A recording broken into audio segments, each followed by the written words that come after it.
Hello, guys. Welcome to the Stats 250 Fall 2020 Exam Review. My name is Eric Middleton. I'm going to be completely honest with you. I kind of save this questions for last. The first questions, I save for last. I want to target the tougher questions, the stronger questions, the ones that, you got to do more work. And now, I save the easiest ones for last. Well, in my case. So, hope you guys enjoy the review videos. Let's get right into it. Now, number one, multiple choice. Determine which of the following describes nominal data.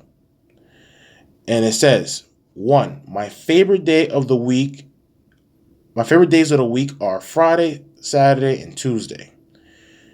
Two, my favorite day of the week is Friday. My second favorite is Saturday. And my third favorite is Tuesday. Now, when it comes to the levels of measurement, because, nominal, ordinal, interval, and ratio, those are levels of measurement, which we learned back in Chapter 1, Section 2, towards the end. And the basic definition that I gave here for nominal is categories with no specified ranking or order.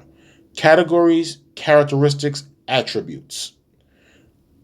Ordinal are categories with a specified rank and order.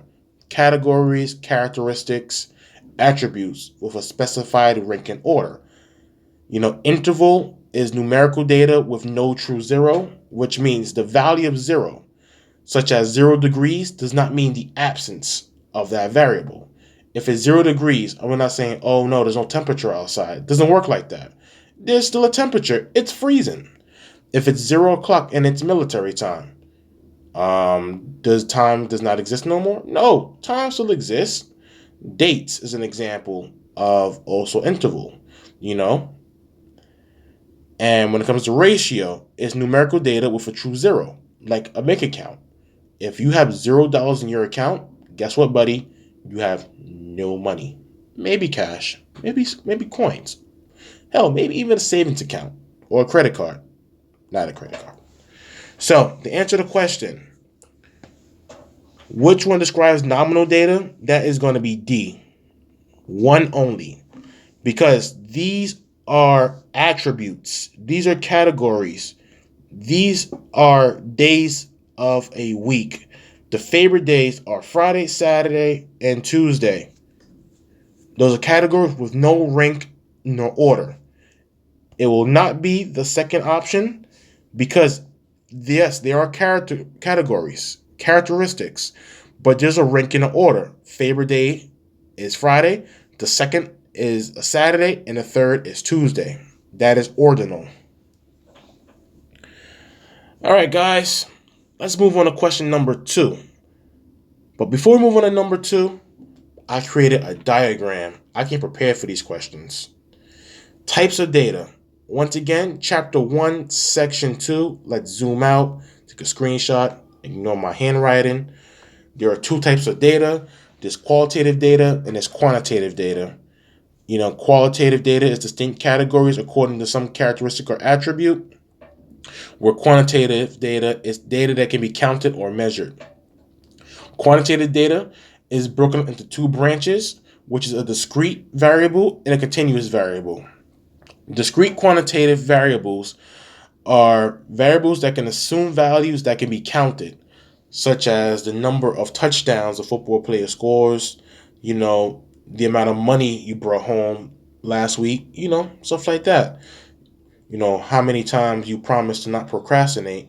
Well, we don't know about that. Maybe that's continuous.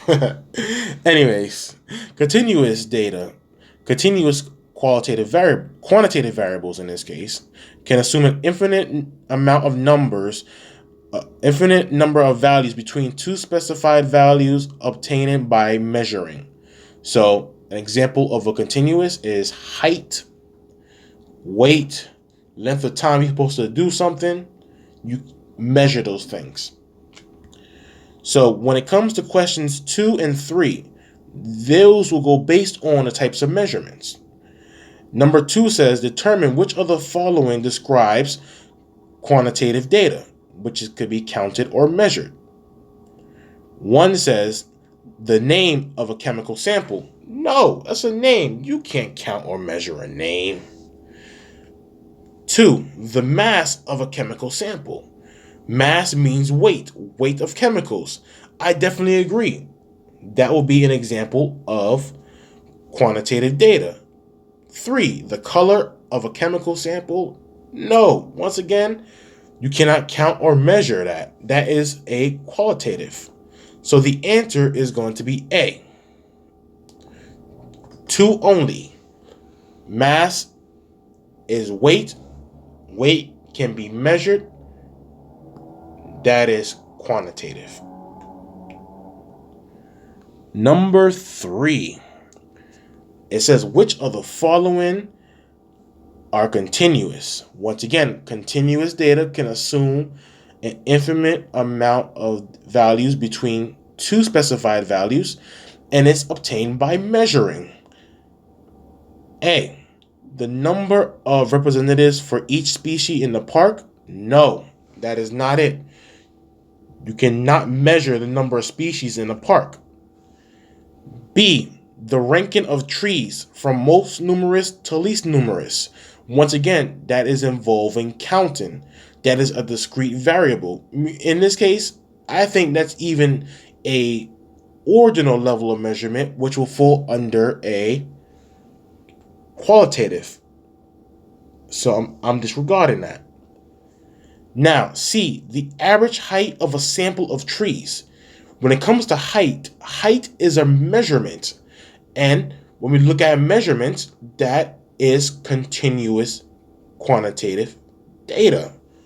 Therefore, C is the answer, because if I look at D, the number of species in the trees in a park, you can count the number of species. Once again, going back to my awesome diagram that I drew, let me not be cocky myself, assume values that can be counted. 3D, like the glasses, that's discrete. So the answer is C. All right, guys, that is it for the first 3 questions. Sorry I took so long. Please don't mind my stale, corny jokes. I'm just trying to make you guys laugh. I'll see you soon.